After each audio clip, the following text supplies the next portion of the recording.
En las tierras de Mesopotamia comenzó una historia de amor que cambiaría el destino de un pueblo entero.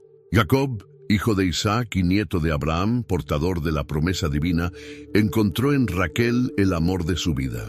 Una historia que Dios mismo tejía con hilos invisibles para dar origen a las 12 tribus de Israel. Entre estas tribus, la de Benjamín ocuparía un lugar especial, no solo como el último hijo del patriarca Jacob, sino como el único nacido en la tierra prometida.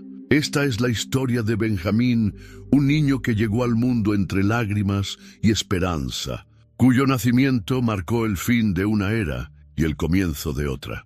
Un niño destinado a ser parte fundamental en la historia del pueblo elegido por Dios. La historia comienza cuando Jacob llegó a Harán huyendo de la ira de su hermano Esaú. En Génesis 29, 10, 11 encontramos el primer encuentro de Jacob con Raquel. Cuando Jacob vio a Raquel, hija de Labán, hermano de su madre, y las ovejas de Labán, se acercó y removió la piedra de la boca del pozo y dio de beber al rebaño de Labán, hermano de su madre. Jacob besó a Raquel, alzó su voz y lloró. El amor de Jacob por Raquel fue inmediato y profundo.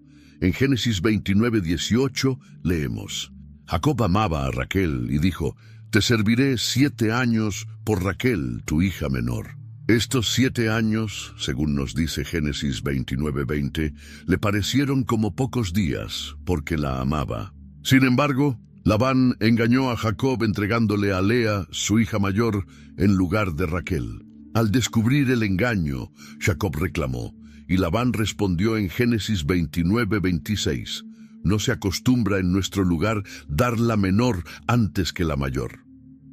Para poder casarse también con Raquel, Jacob tuvo que comprometerse a trabajar 7 años más. Este matrimonio con 2 hermanas creó una situación de rivalidad. En Génesis 29, 31 se nos revela: «Cuando el Señor vio que Lea no era amada, le dio hijos, pero Raquel era estéril». Esta situación intensificó la competencia entre las hermanas. Lea dio a luz a 4 hijos, Rubén, Simeón, Leví y Judá, como leemos en Génesis 29, 32, 35. Después, como nos cuenta Génesis 39, 13, Lea entregó a su sierva Silpa a Jacob, quien tuvo a Gad y a Aser. Raquel, desesperada por su esterilidad, también entregó a su sierva Bila a Jacob, quien dio a luz a Dan y Neftalí, como se narra en Génesis 31, 8. Más tarde, Lea concibió nuevamente y tuvo a Isacar, Zabulón y a una hija llamada Dina, según Génesis 30, 17, 21. Finalmente, después de años de espera, Dios escuchó las oraciones de Raquel. En Génesis 30, 22, 24 leemos: «Entonces Dios se acordó de Raquel, la escuchó Dios y le concedió hijos. Ella concibió y dio a luz un hijo, y dijo: Dios ha quitado mi afrenta, y le puso por nombre José, diciendo: que el Señor me añada otro hijo». José se convirtió en el primogénito de Raquel y el 11º hijo de Jacob. En este hogar de múltiples esposas y 11 hijos varones, más una hija, Jacob nunca ocultó su preferencia por Raquel y su hijo José. Esta preferencia creaba tensiones en la familia, pero era un reflejo del amor especial que Jacob sentía por Raquel desde el primer momento en que la vio junto al pozo de Harán. Después del nacimiento de José, Jacob decidió que era tiempo de regresar a su tierra natal. En Génesis 30, 25, 26 leemos: «Cuando Raquel hubo dado a luz a José, Jacob dijo a Labán: déjame ir para que vuelva a mi lugar y a mi tierra. Dame mis mujeres y mis hijos por las cuales te he servido, para que me vaya, pues tú sabes los servicios que te he prestado». Labán le pidió que se quedara, ofreciéndole fijar su salario. Jacob aceptó quedarse un tiempo más y propuso un acuerdo que le permitiría formar su propio rebaño. Aunque Labán intentó engañarlo nuevamente, Dios bendijo a Jacob, quien se volvió muy rico. Con el tiempo, la actitud de Labán cambió.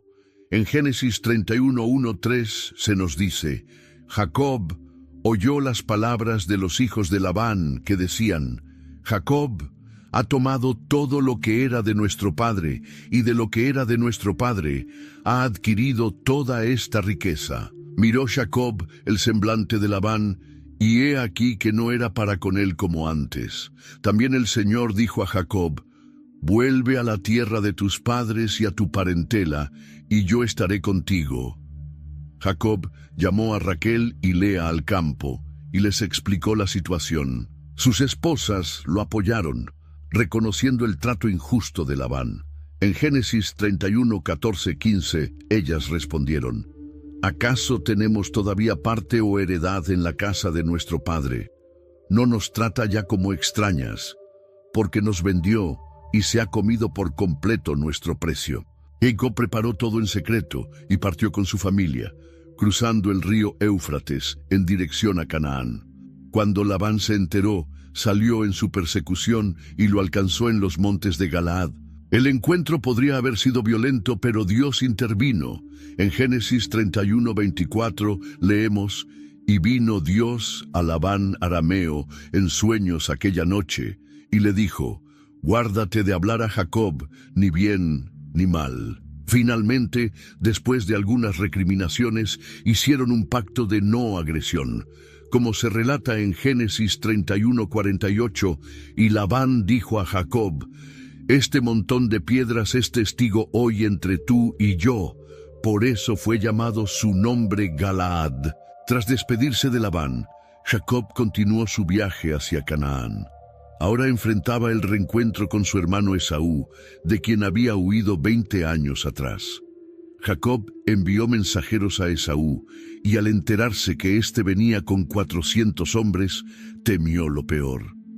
Esa noche, en su angustia, oró a Dios. En Génesis 32:9-11 encontramos su plegaria: Dios de mi padre Abraham y Dios de mi padre Isaac, Señor que me dijiste: Vuelve a tu tierra y a tu parentela, y yo te haré bien.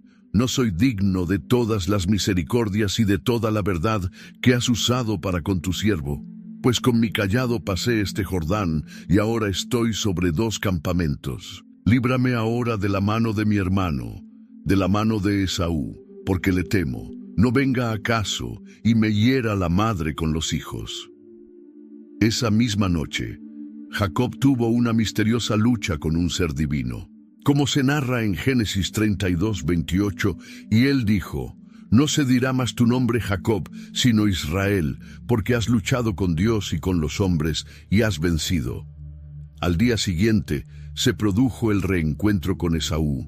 Para sorpresa de Jacob, Esaú corrió a su encuentro y lo abrazó en una emotiva reconciliación. Después de este encuentro, Jacob continuó su viaje y llegó a Sucot, donde construyó una casa y refugios para su ganado. Más tarde, se trasladó a Siquem, en la tierra de Canaán. En Génesis 33:18-20 leemos: Jacob llegó sano y salvo a la ciudad de Siquem, que está en la tierra de Canaán, cuando venía de Padán Aram, y acampó delante de la ciudad, y compró una parte del campo, donde había plantado su tienda, de mano de los hijos de Hamor, padre de Siquem, por 100 monedas, y erigió allí un altar, y lo llamó el Elohe Israel. Jacob estaba finalmente en la tierra que Dios había prometido a su abuelo Abraham y a su padre Isaac. La promesa comenzaba a cumplirse, aunque el camino seguiría lleno de desafíos. Después de algunos años en Siquem, un terrible incidente perturbó la paz de Jacob. Su hija Dina fue deshonrada y, como venganza, 2 de sus hijos, Simeón y Leví, mataron a todos los varones de la ciudad. Este acto puso a la familia en peligro, por lo que Dios intervino. En Génesis 35:1 leemos: Dios dijo a Jacob: Levántate, sube a Betel y quédate allí, y haz allí un altar al Dios que te apareció cuando huías de tu hermano Esaú. Jacob ordenó a su familia que se purificara y se deshiciera de los dioses extraños que tenían. Luego partieron hacia Betel, protegidos por Dios. En Génesis 35:5 se nos dice, y partieron, y el terror de Dios estuvo sobre las ciudades que había en sus alrededores, y no persiguieron a los hijos de Jacob. En Betel, Jacob construyó un altar a Dios, quien se le apareció nuevamente, confirmando su nuevo nombre y renovando sus promesas. En Génesis 35:11-12 encontramos, también le dijo Dios, yo soy el Dios omnipotente, sé fecundo y multiplícate. Una nación y conjunto de naciones vendrán de ti, y reyes saldrán de tus lomos. La tierra que he dado a Abraham y a Isaac, te la daré a ti, y a tu descendencia después de ti daré la tierra. Después de esta revelación, Jacob y su familia continuaron su viaje desde Betel hacia Efrata, que es Belén. Raquel, que estaba embarazada, entró en trabajo de parto cuando aún faltaba cierta distancia para llegar. En Génesis 35:16-17 se relata, partieron de Betel, y había aún como media legua de tierra para llegar a Efrata, cuando Raquel dio a luz, y hubo trabajo en su parto. Y aconteció que como había trabajo en su parto, le dijo la partera, no temas, que también tendrás este hijo. A pesar del ánimo de la partera, las complicaciones eran graves, y Raquel no sobreviviría. En Génesis 35:18 se nos cuenta, y aconteció que al salírsele el alma, pues murió, llamó su nombre Ben-Oni, mas su padre lo llamó Benjamín. Ben-Oni significa hijo de mi dolor, un nombre que reflejaba la agonía de Raquel en sus últimos momentos. Era el grito final de una madre que no vería crecer a su hijo. Así, en el camino a Efrata, murió Raquel, dando a luz a su segundo hijo. Según Génesis 35:19-20, así murió Raquel, y fue sepultada en el camino de Éfrata, la cual es Belén, y levantó Jacob un pilar sobre su sepultura. Esta es la señal de la sepultura de Raquel hasta hoy. El pequeño Benoni, nacido en el dolor y la pérdida, nunca conocería a su madre. Vendría al mundo en el momento exacto en que Raquel partía de él. Una transición de vida y muerte que marcaría para siempre su identidad. Mientras el recién nacido lloraba y Raquel partía de este mundo, Jacob tomó una decisión significativa. En Génesis 35:18 leemos que aunque Raquel llamó a su hijo Ben-Oni, hijo de mi dolor, su padre lo llamó Benjamín. Este cambio de nombre representaba un cambio de perspectiva. En lugar de hijo de mi dolor, Jacob lo llamó Benjamín, que significa hijo de la mano derecha o hijo de mi fortaleza. La mano derecha en la cultura hebrea simbolizaba poder, bendición y favor. Al renombrar a su hijo, Jacob mostraba tanto su autoridad paternal como su esperanza en medio del dolor. No permitiría que su hijo menor llevara toda su vida un nombre que recordara constantemente la tragedia de su nacimiento. Donde Raquel había visto dolor en sus últimos momentos, Jacob elegía ver fuerza y esperanza. El túmulo que Jacob levantó sobre la sepultura de Raquel, mencionado en Génesis 35:20, se convertiría en un lugar de referencia para el pueblo de Israel. Este monumento permanecería a través de los siglos como testimonio del amor de Jacob por Raquel y como recordatorio del lugar donde nació Benjamín. La tumba de Raquel en Belén sería mencionada siglos después por el profeta Jeremías. En Jeremías 31:15 encontramos: así ha dicho el Señor, voz fue oída en Ramá, llanto y lloro amargo, Raquel que lamenta por sus hijos y no quiso ser consolada acerca de sus hijos, porque perecieron. Benjamín ocupó desde su nacimiento un lugar especial en la familia. Era el único hijo nacido en la tierra prometida, a diferencia de sus hermanos nacidos en Padán Aram. Era el último hijo de Jacob y el segundo de Raquel, completando así el número de 12 hijos varones que luego se convertirían en las 12 tribus de Israel. Como último hijo de Raquel, Benjamín heredó parte del amor especial que Jacob sentía por su madre.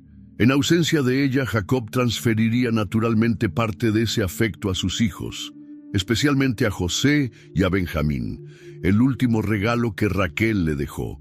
Tras la muerte de Raquel, Jacob encontró consuelo en los dos hijos que ella le había dado, José y Benjamín.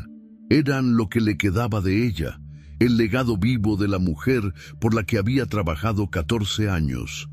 José, que ya era adolescente cuando nació Benjamín, había sido hasta entonces el único hijo de Raquel y el favorito de Jacob.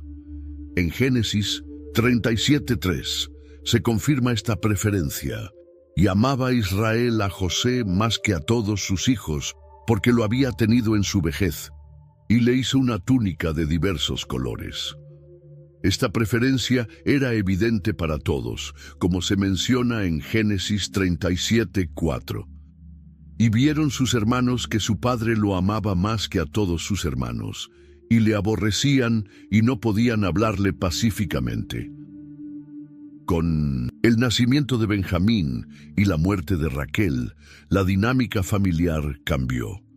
Jacob tenía ahora dos hijos de su amada, y ambos ocupaban un lugar especial en su corazón. El lazo entre Jacob, José y Benjamín se fortaleció, unidos por el recuerdo de Raquel. Benjamín, que nunca conoció a su madre, creció bajo la protección de su padre. Jacob, habiendo perdido a Raquel, se aferraba a sus dos hijos. Esta protección especial se haría evidente años después, cuando Jacob se negaría a enviar a Benjamín a Egipto con sus hermanos. El pequeño Benjamín crecía sin la presencia materna, pero rodeado del amor de su padre y probablemente cuidado por las nodrizas y las otras esposas de Jacob. No tenía recuerdos propios de Raquel, solo las historias que su padre y José le contarían. A medida que crecía, Benjamín seguramente notaría la atención especial que recibía. Quizás se preguntaría por qué Jacob lo miraba a veces con una mezcla de amor y tristeza, sin saber que en su rostro Jacob buscaba rasgos de Raquel. El niño crecía como un recordatorio viviente tanto del amor de Jacob por Raquel como de su pérdida. Cuando Benjamín aún era pequeño, un acontecimiento trágico sacudió nuevamente a la familia: la desaparición de José. Los hermanos mayores, celosos del favoritismo que Jacob mostraba hacia José, aprovecharon una oportunidad para deshacerse de él. En Génesis 37:13-14 leemos cómo Jacob envió a José a buscar a sus hermanos. E Israel dijo a José: ¿no están tus hermanos apacentando las ovejas en Siquem? Ven, y te enviaré a ellos. Y él respondió: heme aquí. E Israel le dijo: ve ahora, mira cómo están tus hermanos, y cómo están las ovejas, y tráeme la respuesta. Al ver a José acercarse, los hermanos planearon matarlo. En Génesis 37:19-20 encontramos: y se dijeron el uno al otro: he aquí viene el soñador. Ahora pues, venid, y matémosle, y echémosle en una cisterna, y diremos: alguna mala bestia lo devoró, y veremos qué será de sus sueños. Rubén, el mayor, intervino para salvar la vida de José, proponiendo echarlo en una cisterna sin hacerle daño. Cuando José llegó, según Génesis 37:23-24, sucedió que cuando llegó José a sus hermanos, ellos quitaron a José su túnica, la túnica de colores que tenía sobre sí, y le tomaron y le echaron en la cisterna. Pero la cisterna estaba vacía, no había en ella agua. Más tarde vieron una caravana de ismaelitas. En Génesis 37:26-27, Judá propuso: ¿qué provecho hay en que matemos a nuestro hermano y encubramos su muerte? Venid, y vendámosle a los ismaelitas, y no sea nuestra mano sobre él, porque él es nuestro hermano, nuestra propia carne. Así lo hicieron, vendiendo a José por 20 piezas de plata.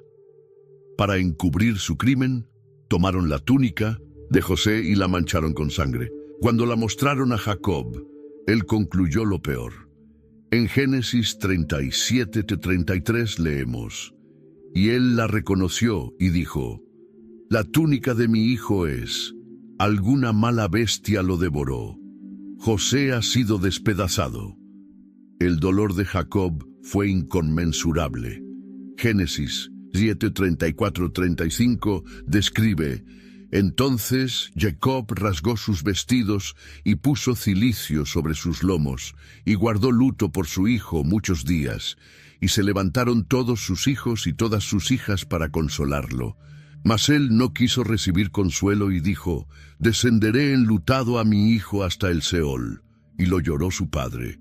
Este nuevo golpe devastó a Jacob. Primero había perdido a Raquel y ahora perdía a José. Su dolor era tan profundo que rechazaba todo consuelo. En medio de este dolor, el apego de Jacob hacia Benjamín, el único hijo que le quedaba de Raquel, creció aún más. Jacob, temiendo perder también a Benjamín, comenzó a sobreprotegerlo.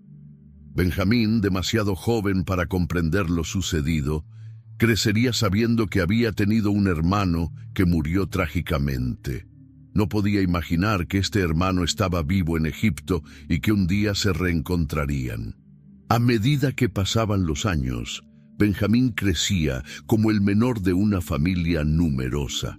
Su posición como el más joven de los 11 hermanos que quedaban le confería un estatus especial, pero también desafíos únicos. Como el Benjamín de Minden-Sint-Ons, la familia a menudo recibía un trato diferente. Por un lado, gozaba de ciertos privilegios y de la protección especial de su padre. Por otro, debía encontrar su lugar entre hermanos mucho mayores, algunos de los cuales podrían resentir el favoritismo que Jacob mostraba hacia él. La relación de Benjamín con sus hermanos probablemente era compleja. Estaban los hijos de Lea, Rubén, Simeón, Leví, Judá, Isaacar y Zabulón, los hijos de Silpa, Gad y Aser, y los hijos de Bila, Dan y Neftalí. Cada grupo tenía su propia dinámica dentro de la familia extendida. Los hijos de Lea, especialmente los mayores, probablemente tenían sentimientos ambivalentes hacia Benjamín. Por una parte, era solo un niño inocente. Por otra, era el hijo de Raquel y disfrutaba del afecto especial de Jacob. Es posible que Judá, quien había propuesto vender a José en lugar de matarlo, sintiera una responsabilidad especial hacia Benjamín. Esta teoría se fortalece cuando, años después, Judá se ofreció como garantía para que Jacob permitiera a Benjamín viajar a Egipto. Dan y Neftalí, como hijos de la sierva de Raquel, podrían haber sentido una conexión más cercana con Benjamín, considerándolo como un medio hermano con quien compartían un vínculo a través de Raquel. Como todos los hijos de Jacob, Benjamín aprendería el oficio del pastoreo. La vida de un pastor era exigente y llena de responsabilidades: proteger a las ovejas de los depredadores, encontrar pastos y agua, atender a los animales enfermos y asegurar la reproducción del rebaño. Al principio, como el más joven, Benjamín recibiría tareas más sencillas, trabajando bajo la supervisión de sus hermanos mayores. Con el tiempo, asumiría más responsabilidades, aunque siempre bajo la mirada protectora de Jacob. Durante todos estos años, Benjamín crecía desconociendo el verdadero destino de José. Como todos en la familia, creía que había sido devorado por una fiera salvaje. No podía imaginar que José estaba vivo y había ascendido a una posición de poder en Egipto. La ausencia de José sin duda afectó a Benjamín de manera especial. Aunque probablemente era demasiado pequeño para tener recuerdos propios de José cuando éste desapareció, habría crecido escuchando historias sobre su hermano, el favorito de Jacob, sin saber que el destino los reuniría en circunstancias extraordinarias. Muchos años después, cuando Benjamín ya era un hombre joven, una grave crisis golpeó la región. Una hambruna severa comenzó a extenderse por toda la tierra de Canaán y los países vecinos. En Génesis 41, 56, 57 se describe la magnitud de esta crisis. Y el hambre estaba por toda la faz de la tierra. Entonces abrió José todos los graneros y vendía a los egipcios, porque había crecido el hambre en la tierra de Egipto, y de todas las tierras venían a Egipto para comprar de José, porque por toda la tierra había crecido el hambre. Esta hambruna era parte del plan divino para reunir a la familia de Jacob y llevarlos a Egipto, donde crecerían hasta convertirse en una nación. En Génesis 42, 1-2, leemos cómo Jacob se enteró de que había alimento en Egipto. Viendo Jacob que había alimento en Egipto, dijo a sus hijos: ¿Por qué os estáis mirando unos a otros? Y dijo: He aquí, he oído que hay alimento en Egipto. Descended allá y comprad de allí para nosotros, para que podamos vivir y no muramos. Jacob envió a 10 de sus hijos a Egipto para comprar grano, pero retuvo a Benjamín. En Génesis 42:4 se explica: Mas a Benjamín, hermano de José, no envió Jacob con sus hermanos, porque dijo: no sea que le acontezca algún desastre. Esta decisión de Jacob revela su temor a perder a Benjamín, el único hijo que le quedaba de Raquel después de la supuesta muerte de José. La sobreprotección hacia Benjamín era evidente y comprensible después de las pérdidas que había sufrido. Los hermanos viajaron a Egipto, donde se presentaron ante José, quien era ahora gobernador del país. José los reconoció, pero ellos no lo reconocieron a él. Después de acusarlos de ser espías y retener a Simeón, José les dijo que no regresaran a menos que trajeran a su hermano menor, Benjamín, para probar que decían la verdad.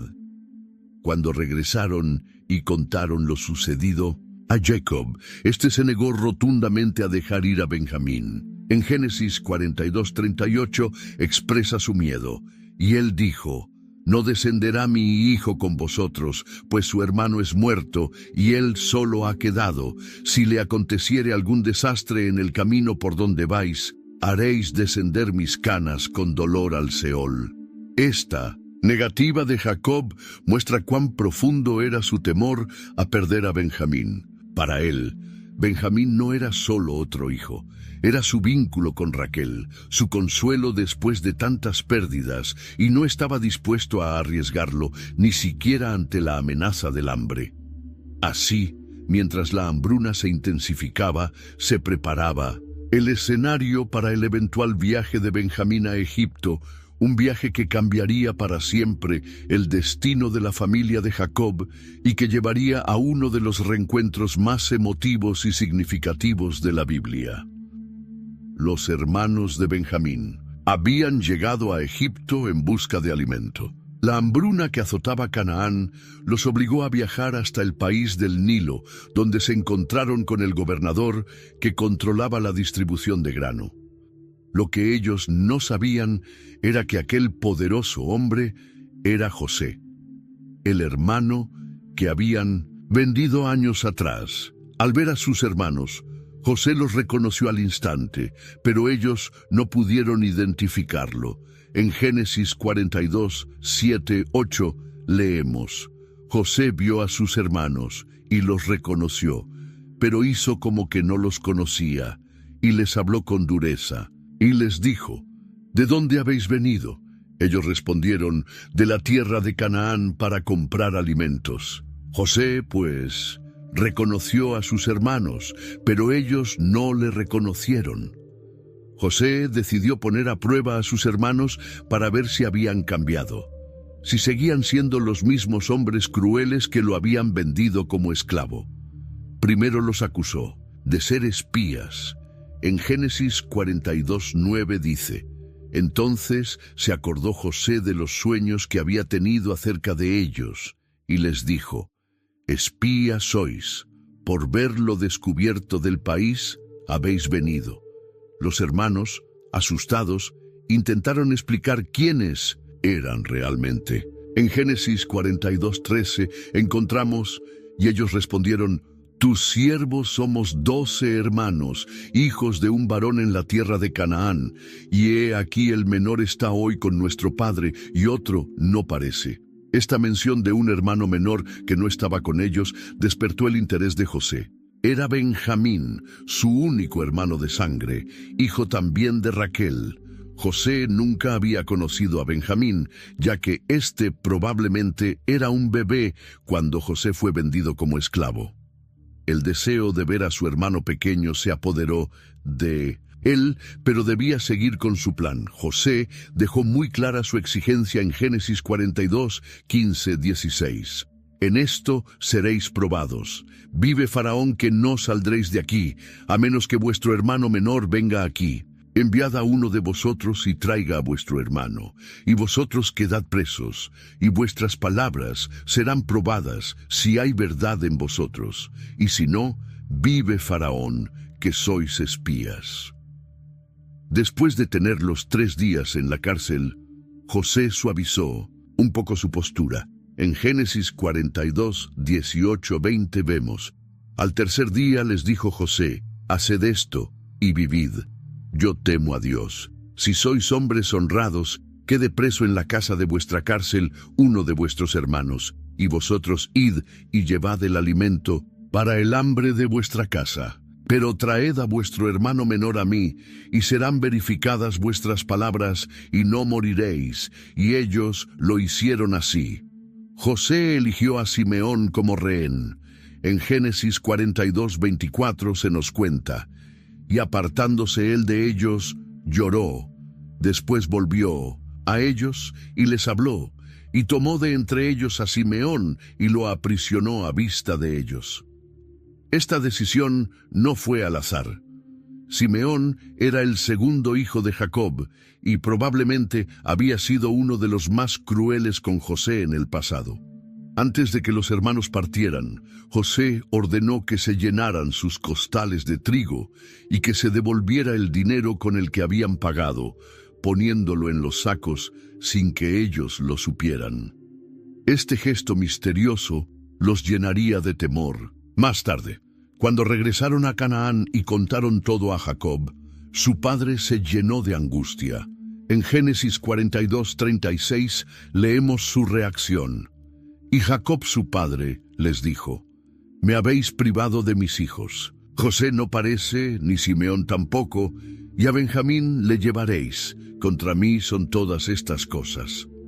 La exigencia de José puso a Jacob en una situación imposible. Por un lado estaba Simeón, prisionero en Egipto. Por otro estaba la amenaza del hambre que podría matar a toda la familia. Y en medio de todo, la demanda de enviar a Benjamín, el único hijo que le quedaba de su amada Raquel, el hijo que había jurado proteger después de la supuesta muerte de José, Rubén.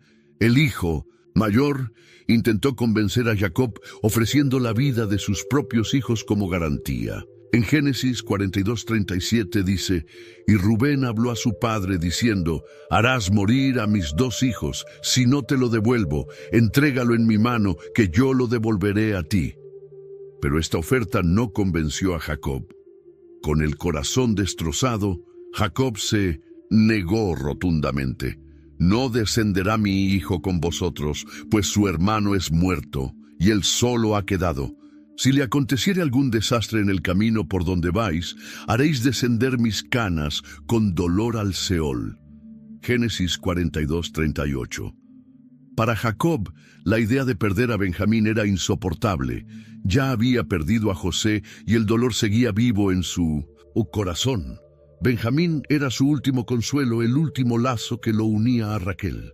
La exigencia del gobernador de Egipto era cruel a sus ojos, sin saber que detrás de ella estaba el anhelo de un hermano por reunirse con el único hermano de sangre que le quedaba.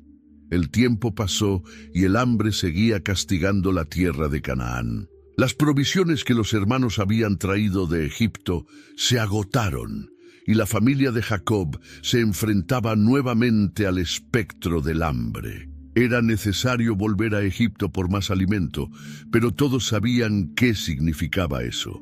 Tendrían que llevar a Benjamín con ellos. Jacob intentó enviar a sus hijos sin Benjamín, pero Judá le recordó la advertencia del gobernador de Egipto. En Génesis 43, 3, 5 encontramos sus palabras. Entonces Judá le habló diciendo: aquel varón nos protestó con ánimo resuelto, diciendo: no veréis mi rostro si no traéis a vuestro hermano con vosotros. Si enviares a nuestro hermano con nosotros, descenderemos y te compraremos alimentos.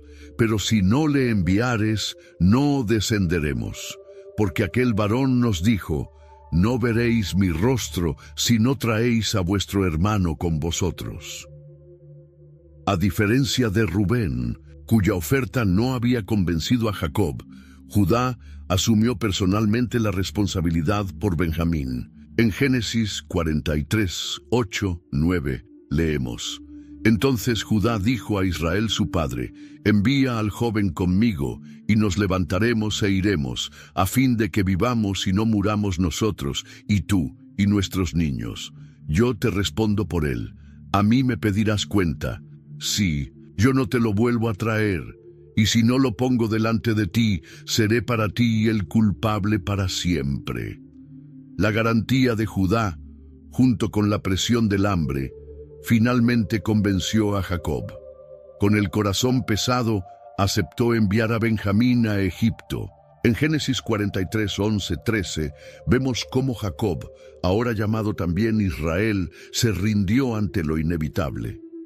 Entonces Israel su padre le respondió: pues que así es, hacedlo, tomad de lo mejor de la tierra en vuestros sacos y llevad a aquel varón un presente, un poco de bálsamo, un poco de miel, aromas y mirra, nueces y almendras, y tomad en vuestras manos el doble del dinero, y llevad en vuestra mano el dinero devuelto en las bocas de vuestros costales. Quizá fue equivocación. Tomad también a vuestro hermano, y levantaos, y volved a aquel varón.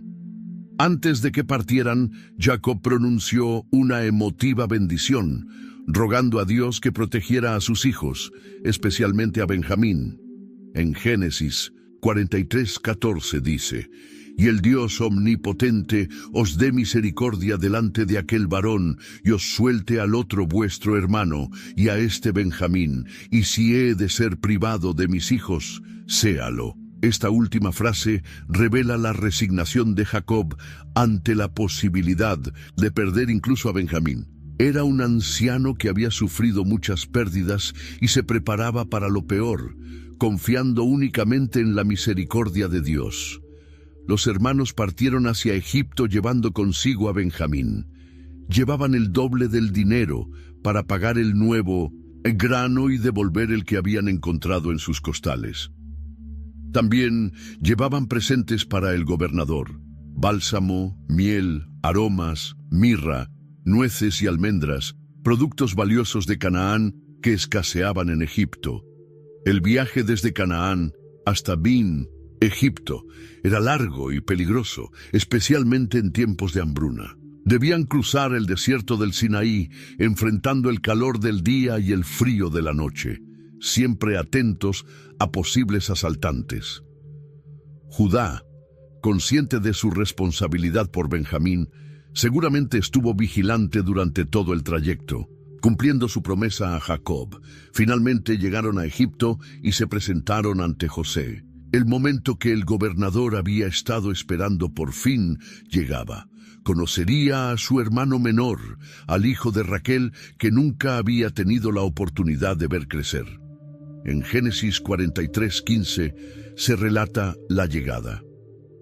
Entonces tomaron aquellos varones el presente y tomaron en su mano doble cantidad de dinero y a Benjamín, y se levantaron y descendieron a Egipto y se presentaron delante de José. Cuando José vio a Benjamín entre sus hermanos, de inmediato dio órdenes a su mayordomo.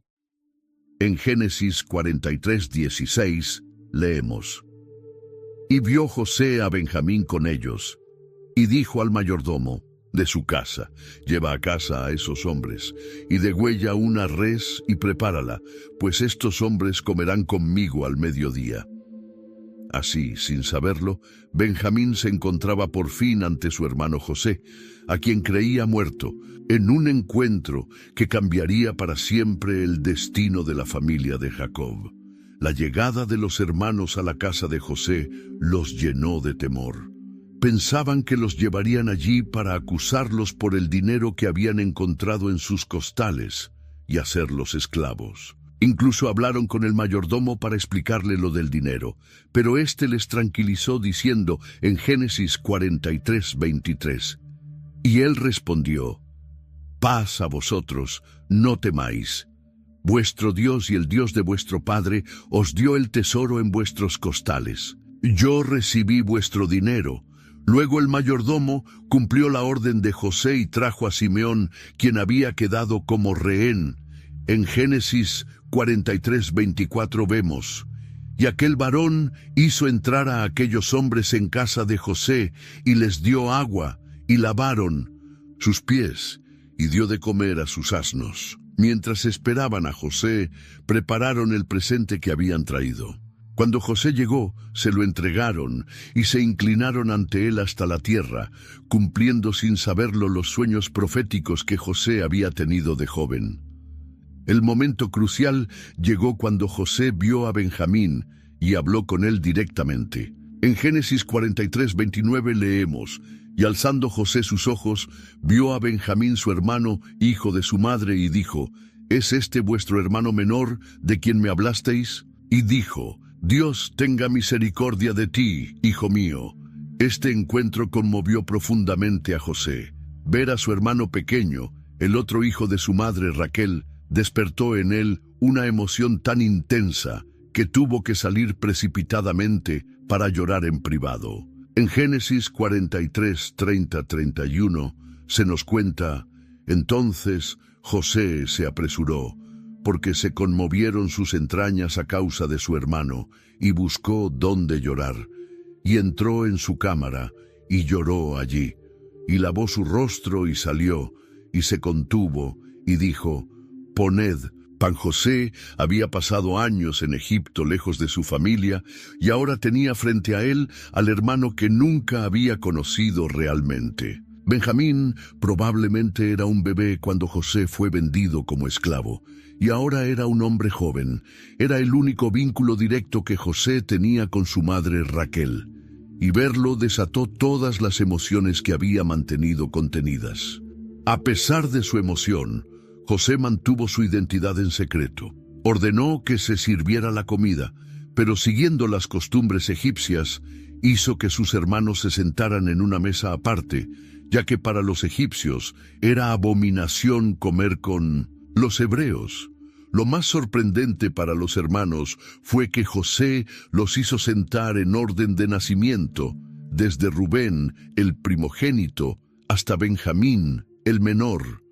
En Génesis 43:33 se menciona: y se sentaron delante de él, el mayor conforme a su primogenitura y el menor conforme a su menor edad. Y estaban aquellos hombres atónitos, mirándose el uno al otro. El momento que más claramente mostró el favoritismo de José hacia Benjamín fue cuando mandó servir las porciones de comida. En Génesis 43:34 leemos: y José tomó viandas de delante de sí para ellos, mas la porción de Benjamín era 5 veces mayor que cualquiera de las de ellos. Y bebieron y se alegraron con él. Esta porción 5 veces mayor para Benjamín era una muestra especial de honor y preferencia. José estaba dando a su hermano pequeño un trato privilegiado, similar al que él mismo había recibido de su padre Jacob años atrás, con la túnica de colores. Quizás José quería ver si sus hermanos seguían siendo envidiosos como antes, si reaccionarían mal ante este favoritismo hacia Benjamín como lo habían hecho con él. Para sorpresa de muchos, los hermanos no mostraron envidia, sino que bebieron y se alegraron con él. parecían haber cambiado, madurado con los años y las dificultades. El banquete transcurrió en un ambiente de alegría, a pesar de que Benjamín y sus hermanos desconocían la verdadera identidad de su anfitrión. Benjamín no podía imaginar que aquel poderoso gobernador egipcio era en realidad su hermano José. No tenía forma de saber que el hombre que le servía una porción 5 veces mayor que a los demás era su hermano de sangre, hijo también de Raquel. El reencuentro era real, pero incompleto, pues José aún mantenía su identidad oculta. Después del banquete, José preparó una última prueba para sus hermanos, centrada especialmente en Benjamín. Quería comprobar si realmente habían cambiado, si ahora protegerían al hijo favorito de Jacob o si lo abandonarían como lo habían hecho con él años atrás. En Génesis 44, 1-2, leemos las instrucciones secretas que José dio a su mayordomo. Mandó José al mayordomo de su casa diciendo: «Llena de alimento los costales de estos varones, cuanto puedan llevar, y pon el dinero de cada uno en la boca de su costal. Y pondrás mi copa, la copa de plata, en la boca del costal del menor, con el dinero de su trigo». Y él hizo como dijo José. La copa de plata no era un objeto cualquiera, era un símbolo de autoridad y posiblemente se usaba para la adivinación, una práctica común entre los egipcios. Esconderla en el costal de Benjamín era poner al más joven en una situación extremadamente peligrosa, pues el robo de un objeto tan valioso se castigaba severamente en el antiguo Egipto. Al amanecer, los hermanos partieron de regreso a Canaán, felices de haber recuperado a Simeón y de que Benjamín estuviera a salvo. Pero su alegría duraría poco. En Génesis 44, 4-5 vemos cómo José puso en marcha su plan. Habían ellos salido de la ciudad y no se habían alejado mucho, cuando José dijo a su mayordomo: «Levántate y sigue a esos hombres, y cuando los alcances, diles: ¿por qué habéis vuelto mal por bien? ¿Por qué habéis robado mi copa de plata? ¿No es esta en la que bebe mi señor y por la que suele adivinar? Habéis hecho mal en lo que hicisteis». El mayordomo los alcanzó y los acusó de robo. Los hermanos, seguros de su inocencia, respondieron con una propuesta audaz en Génesis 44, 9. «Aquel de tus siervos en quien fuere hallada la copa, que muera, y aún nosotros seremos siervos de mi señor». Su confianza era tal que ni siquiera consideraban la posibilidad de que la copa pudiera estar entre sus pertenencias.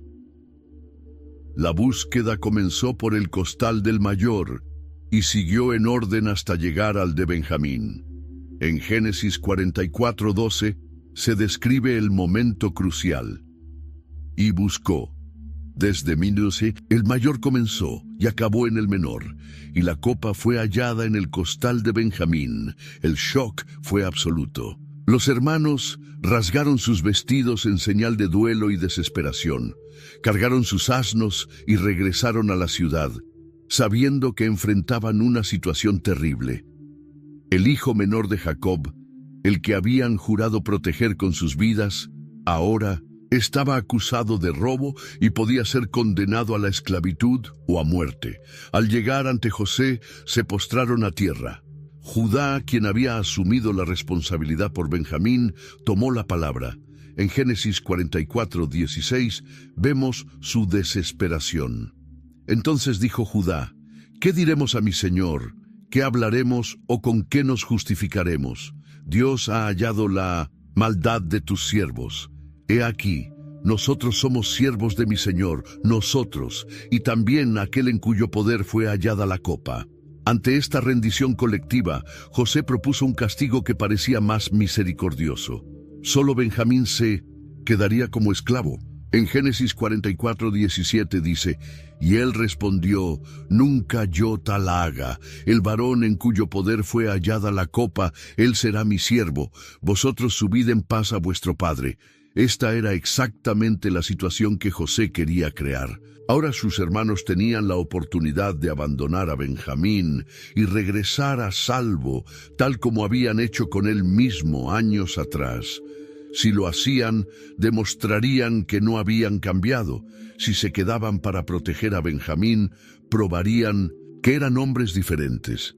Ante la propuesta de José de retener solo a Benjamín como esclavo, Judá dio un paso adelante y pronunció uno de los discursos más conmovedores de la Biblia. En él relató la situación de su padre, el amor especial que sentía por Benjamín y cómo él mismo había garantizado la seguridad del joven.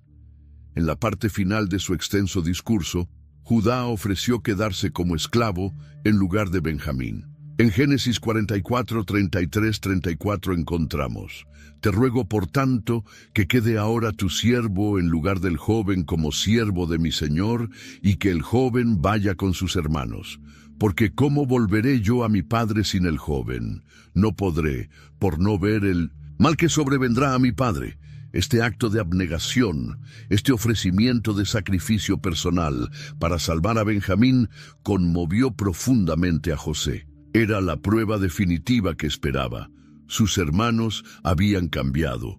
Judá, quien había propuesto vender a José como esclavo años atrás, ahora se ofrecía a sí mismo como esclavo para salvar a Benjamín. José no pudo contenerse más. En 1900, Génesis 45, 1, 2, se nos cuenta: «No podía ya José contenerse delante de todos los que estaban al lado suyo y clamó: haced salir de mi presencia a todos». Y no quedó nadie con él, al darse a conocer José a sus hermanos. Entonces se dio a llorar a gritos, y oyeron los egipcios, y oyó también la casa de Faraón.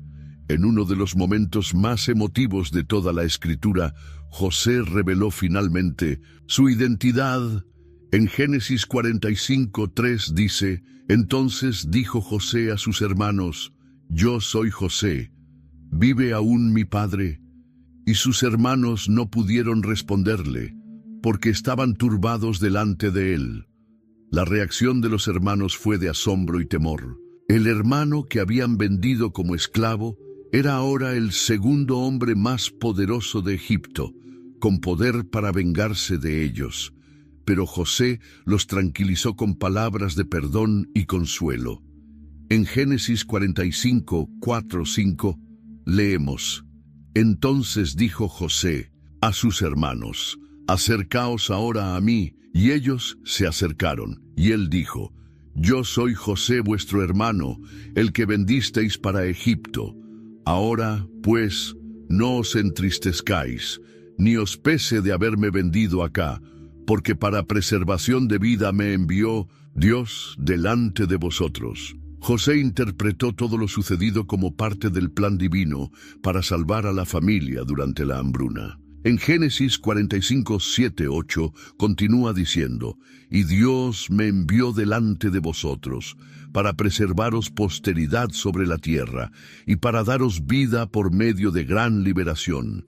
Así, pues, no me enviasteis acá vosotros, sino Dios, que me ha puesto por padre de Faraón, y por señor de toda su casa, y por gobernador en toda la tierra de Egipto». Esta revelación debió ser especialmente impactante para Benjamín. De repente, descubría que el poderoso gobernador egipcio era en realidad su hermano, aquel José, de quien tanto había oído hablar, pero que nunca había conocido realmente. El hermano que creía muerto estaba vivo y lo había reconocido específicamente durante el banquete, dándole una porción 5 veces mayor. En Génesis 45, 14, 15, se describe el emotivo momento entre José y Benjamín. «Y se echó sobre el cuello de Benjamín su hermano y lloró. Y también Benjamín lloró sobre su cuello. Y besó a todos sus hermanos, y lloró sobre ellos, y después sus hermanos hablaron con él». Tras la reconciliación, José invitó a toda su familia a mudarse a Egipto, donde podría cuidar de ellos durante los 5 años de hambruna que aún quedaban. El faraón mismo apoyó esta invitación. ofreciendo a la familia de José lo mejor de la tierra de Egipto. En Génesis 45, 17, 18 leemos las palabras del faraón. Y dijo Faraón a José: di a tus hermanos, haced esto, cargad vuestras bestias, e id, volved a la tierra de Canaán, y tomad a vuestro padre y a vuestras familias, y venid a mí, porque yo os daré lo bueno de la tierra de Egipto, y comeréis de la abundancia de la tierra. José proveyó a sus hermanos con carros, provisiones para el viaje y regalos. A Benjamín le dio un trato especial, como vemos en Génesis 45, 22. A cada uno de todos ellos dio mudas de vestidos, y a Benjamín dio 300 piezas de plata y 5 mudas de vestidos. Los hermanos regresaron a Canaán y dieron la asombrosa noticia a Jacob. José estaba vivo y era gobernador de Egipto. En Génesis 45, 26, 28 se describe la reacción de Jacob. Y le contaron diciendo: José vive aún, y él es señor en toda la tierra de Egipto. Y el corazón de Jacob se afligió, porque no los creía. Y ellos le contaron todas las palabras de José, que él les había hablado. Y viendo Jacob los carros que José enviaba para llevarlo, el espíritu de Jacob su padre revivió. Entonces dijo Israel: basta, José mi hijo vive todavía. Iré, y le veré antes que yo muera. Así, toda la familia de Jacob se preparó para migrar a Egipto.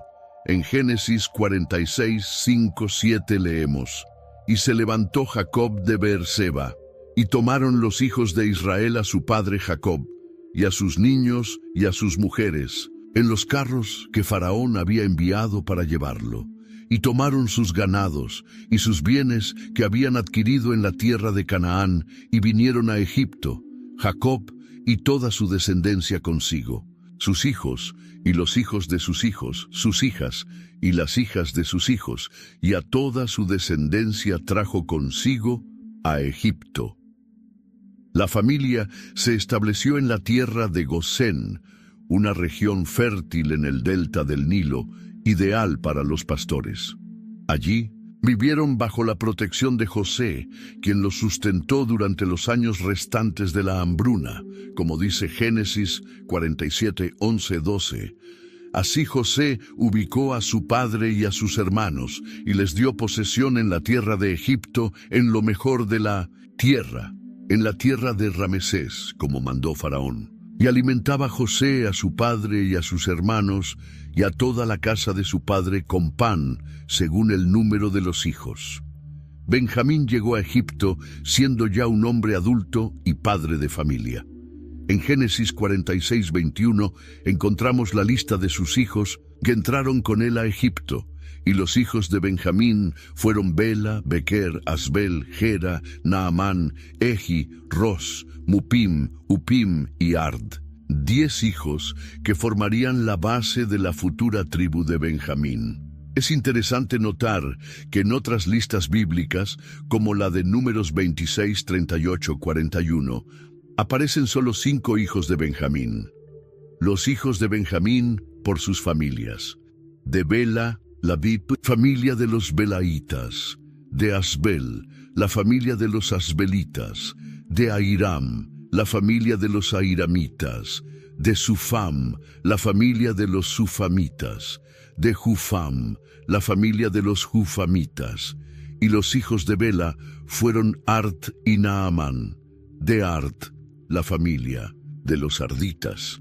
De Naamán, la familia de los Naamanitas. Esta diferencia puede deberse a que algunos de los hijos mencionados en Génesis podrían ser en realidad nietos, o porque algunas líneas familiares se extinguieron con el tiempo.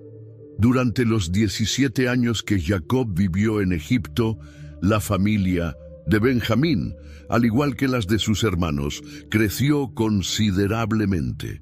Todos estaban bajo la protección de José, disfrutando de lo mejor de la tierra de Egipto, mientras el resto del mundo seguía sufriendo por la hambruna. Antes de morir, Jacob reunió a sus hijos para bendecirlos. cada bendición era también una profecía sobre el futuro de la tribu que descendería de cada hijo.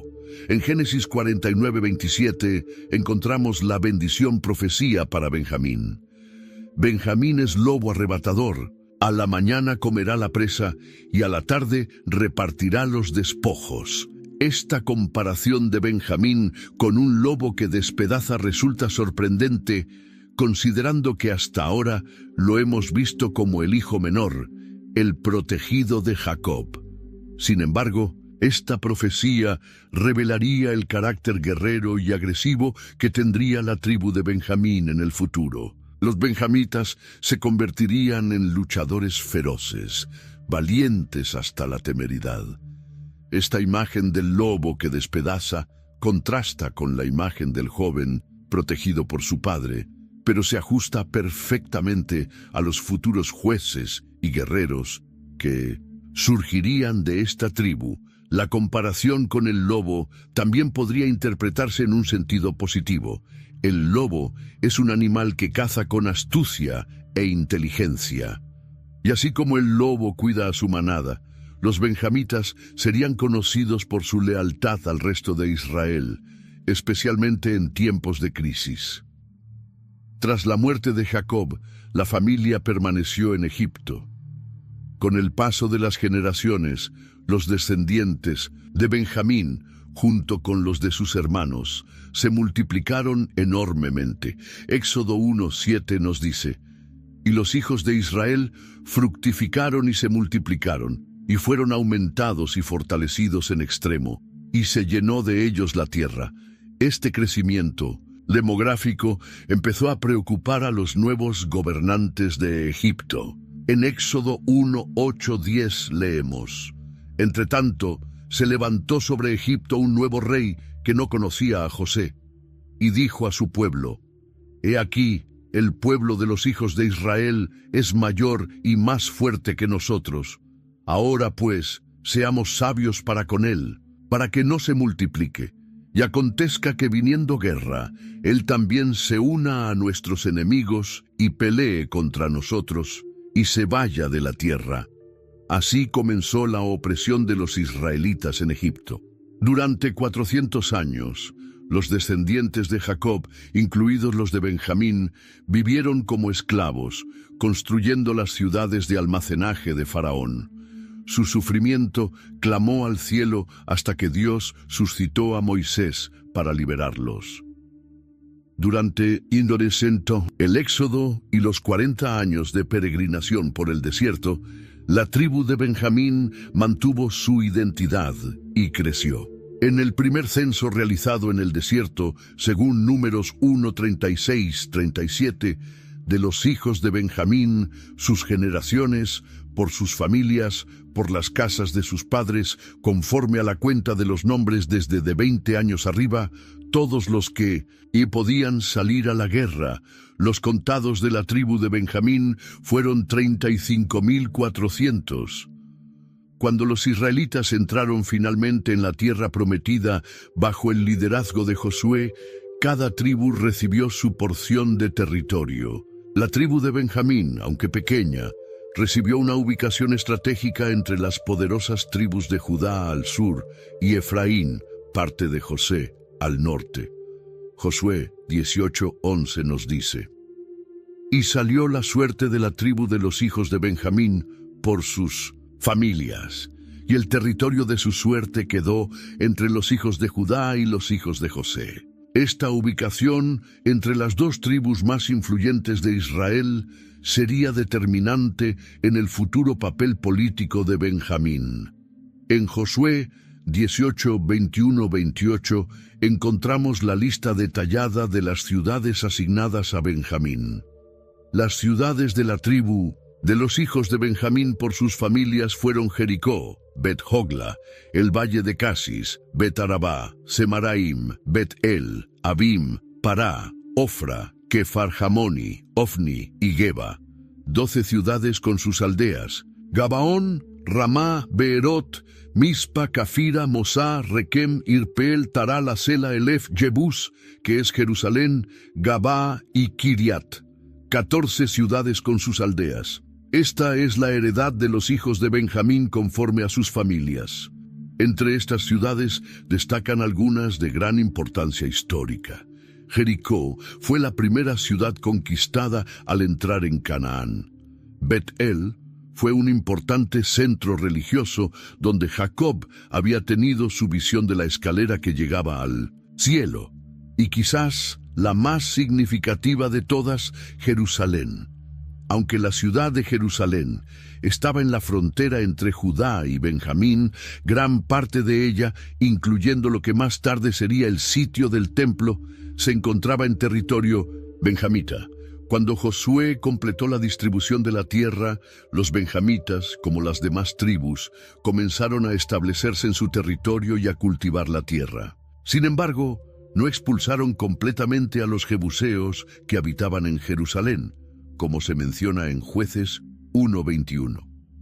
Mas al jebuseo que habitaba en Jerusalén no lo arrojaron los hijos de Benjamín, y el jebuseo habitó con los hijos de Benjamín en Jerusalén hasta hoy. Durante el período de los jueces, la tribu de Benjamín produjo varios líderes notables. Uno de los más destacados fue Ahod, quien liberó a Israel de la opresión de Moab.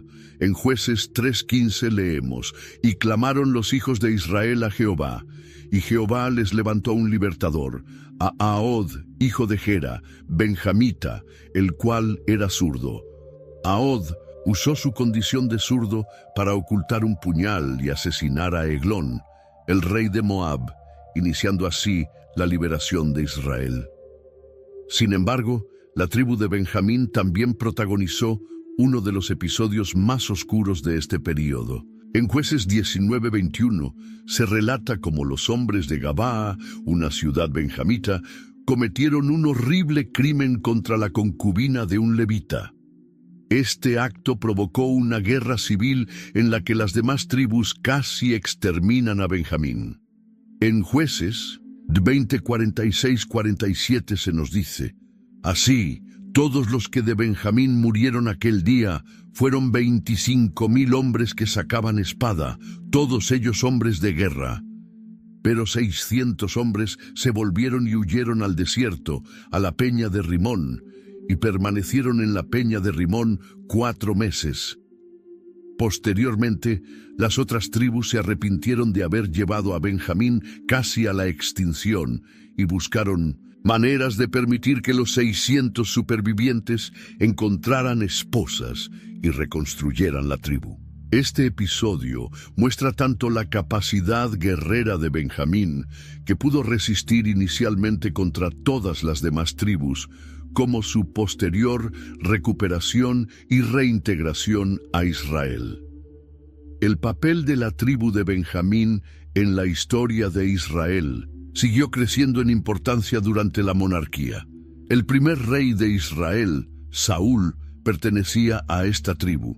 En 1 Samuel 9:1-2 se nos presenta así: «Había un varón de Benjamín, hombre valeroso, el cual se llamaba Cis, hijo de Abiel, hijo de Seror, hijo de Becorat, hijo de Afía, hijo de un benjamita, y tenía él un hijo que se llamaba Saúl, joven y hermoso. Entre los hijos de Israel no había otro más hermoso que él. De hombros arriba sobrepasaba a cualquiera del pueblo. Saúl fue elegido por Dios y ungido por el profeta Samuel para ser el primer rey de Israel, cumpliendo así parte de la profecía de Jacob sobre Benjamín. Como un lobo que despedaza, Saúl lideró a Israel en numerosas batallas contra sus enemigos, especialmente contra los filisteos. Sin embargo, Saúl desobedeció a Dios en varias ocasiones y finalmente fue rechazado como rey. Dios eligió a David de la tribu de Judá para sucederle. Esto provocó tensiones entre las tribus de Benjamín y Judá. Después de la muerte de Saúl y sus hijos en la batalla del monte Gilboa, hubo una guerra civil entre los seguidores de David y los de Is-Boset, hijo de Saúl. Eventualmente, David prevaleció y unificó el reino. Una vez que David estableció su capital en Jerusalén, ciudad ubicada parcialmente en territorio benjamita, comenzó una reconciliación entre las tribus. David mostró misericordia hacia Mefiboset, hijo de Jonatán y nieto de Saúl, cumpliendo así su promesa a su amigo Jonatán y tendiendo puentes con la casa de Benjamín. Cuando el reino se dividió después de Salomón, la tribu de Benjamín, a pesar de sus vínculos históricos con la casa de Saúl, permaneció leal a la dinastía de David y se unió a Judá formando el reino del sur. En 1 Reyes 12:21 leemos: Y cuando Roboam vino a Jerusalén, reunió a toda la casa de Judá y a la tribu de Benjamín, 180,000 hombres escogidos de guerra, para hacer guerra contra la casa de Israel, y hacer volver el reino a Roboam, hijo de Salomón. Esta lealtad a la casa de David mostró que los benjamitas, a pesar de su pasado turbulento, valoraban la unidad y la fidelidad a las promesas divinas. El territorio de Benjamín se convirtió en una especie de zona de amortiguamiento entre los reinos del norte y del sur, y ciudades como Ramá y Mizpa a menudo eran disputadas en las guerras entre ambos reinos. Siglos más tarde, después del exilio babilónico, cuando se permitió a los judíos regresar a su tierra, muchos benjamitas estuvieron entre los que volvieron para reconstruir Jerusalén y el templo. En Esdras 1:5 se menciona: Entonces se levantaron los jefes de las casas paternas de Judá y de Benjamín, y los sacerdotes y levitas, todos aquellos cuyo espíritu despertó Dios, para subir a edificar la casa de Jehová, la cual está en Jerusalén. Quizás el benjamita más famoso del Nuevo Testamento fue Saulo de Tarso, mejor conocido como el apóstol Pablo.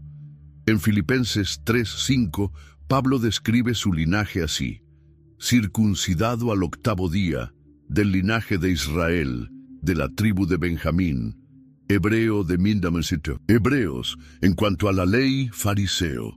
Pablo, como Saúl, el primer rey, era un hombre de Benjamín que tuvo un impacto transformador en la historia de la fe.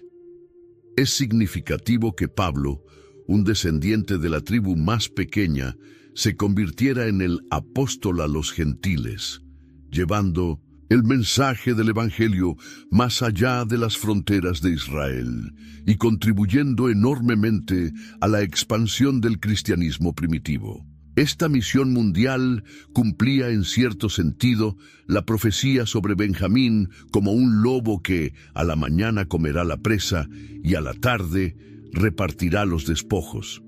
Pablo, después de su conversión, repartió los despojos espirituales, compartiendo las riquezas de Cristo con judíos y gentiles por igual. Finalmente, la tribu de Benjamín tiene un lugar asegurado en la visión del futuro restaurado de Israel. En Apocalipsis 7:8, cuando Juan enumera las 12 tribus cuyos miembros son sellados como siervos de Dios, incluye a la tribu de Benjamín. De la tribu de Zabulón, 12,000 sellados.